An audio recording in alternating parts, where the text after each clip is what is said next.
30 صحابہ سے ملاقات کی ہے۔ کتنے صحابہ سے؟ 30 صحابہ رضی اللہ عنہم اجمعین سے ملا۔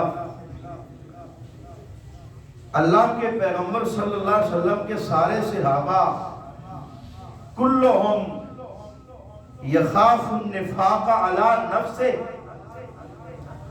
بڑا خوف محسوس کرتے تھے اپنے دل پر کہ کہیں مجھ میں نفاق کی علامات نہ آ جائیں۔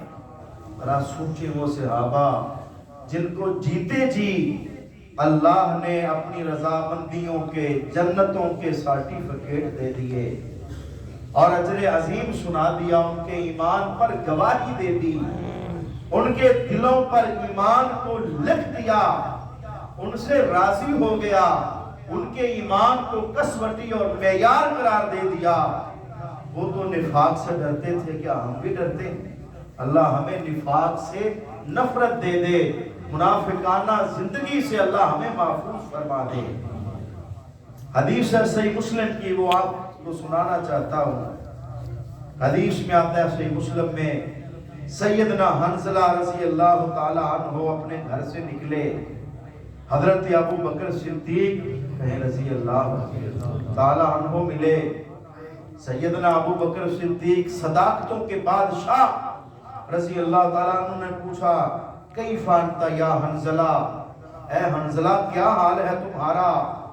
حضرت حنظلہ رضی اللہ تعالیٰ عنہ کہتے ہیں، قل تو میں نے کہا، نافقہ حنظلہ، اے ابو بکر رضی اللہ عنہ حنظلہ کے حالات کیا پوچھتے؟ حنظلہ تو منافق ہو گیا ہے۔ حضرت ابو بکر رضی اللہ تعالیٰ عنہ کہتے ہیں، سبحان اللہ ما تقول، اے حنظلہ کیسی باتیں کر رہے ہو؟ سبحان اللہ، یعنی اللہ پاک ہے، کیسی باتیں کر رہے ہو؟ تم کیسے منافق ہو سکتے ہو؟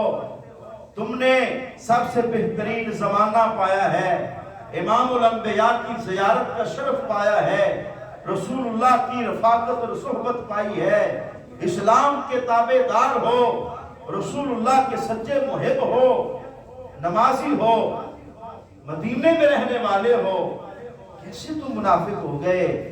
حضرت حنظلہ رضی اللہ تعالیٰ عنہ فرماتے ہیں، اے ابو بکر رضی اللہ تعالیٰ عنہ، نکون عند رسول اللہ صلی اللہ علیہ وسلم، ہم اللہ کے رسول صلی اللہ علیہ وسلم کی مجلس میں ہوتے ہیں، یذکرنا بالجنت والنار، اللہ کے پیغمبر صلی اللہ علیہ وسلم ہمیں جنت کی نعمتوں کا ہمارے سامنے تذکرہ کرتے ہیں، جہنم کے عذابوں کا تذکرہ کرتے ہیں، ہم اللہ کو یاد کرتے ہیں، ذکر اذکار کرتے ہیں، معافی مانگتے ہیں، اور جب اللہ کے پیغمبر کی مجلس سے ہم نکل جاتے ہیں، ہم اپنے بیوی بچوں میں چلے جاتے ہیں، کاروبار میں لگ جاتے ہیں، آفسنا الازواج والاولاد والزیات فنسینا کثیرا، ہم بہت ساری باتیں، ذکر اذکار بھول جاتے ہیں۔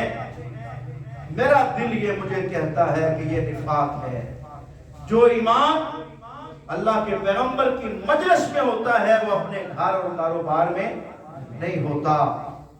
حضرت ابو بکر رضی اللہ تعالیٰ عنہ نے سنا، فرمانے لگے، فَنَلْقَى مِثْلَ ذَلِكَ، حنظلہ معاملہ تو میرے ساتھ بھی ایسا ہی ہے، چلو اللہ کے رسول صلی اللہ علیہ وسلم کے پاس چلتے ہیں۔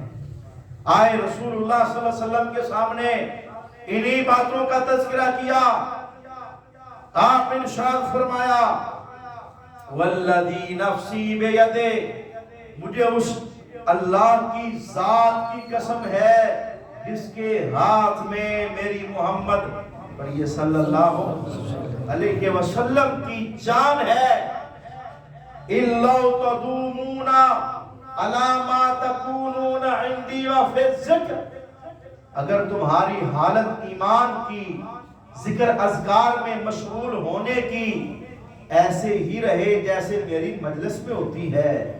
رات رسول اللہ کی مجلس کیسی وہ بابرکت مجلس صلی اللہ علیہ وسلم، اگر یہی حالت تمہارے گھر میں، بیوی بچوں کے پاس، کاروبار میں لگے ہوئے ہوتی ہو، تو پھر تمہیں اللہ اتنا اعزاز دے، لَصَافَحَتْكُمُ الْمَلَائِكَةُ عَلَى فُرُشِكُمْ وَفِي طُرُقِكُمْ، اللہ کے نورانی فرشتے تمہارے بستروں پر اور تمہارے راستوں میں کھڑے ہو جائیں، وہ تمہارے ساتھ مصافحہ کریں۔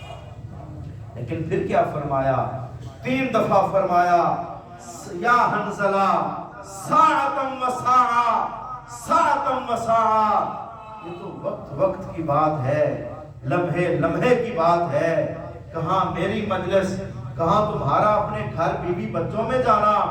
تم منافق نہیں ہو، لیکن میں ایک جملے میں آج پیغام یہ دینا چاہتا ہوں، وہ تو جنتی ہو کر بھی اتنے فکر مند تھے، کہیں ہم میں نفاق تو نہیں آ گیا؟ ہمارے اندر کتنی کمزوریاں ہیں، کیا ہمیں نفاق سے بچنے کی فکر ہے؟ نہیں ہے تو بچنے کی فکر پیدا کریں۔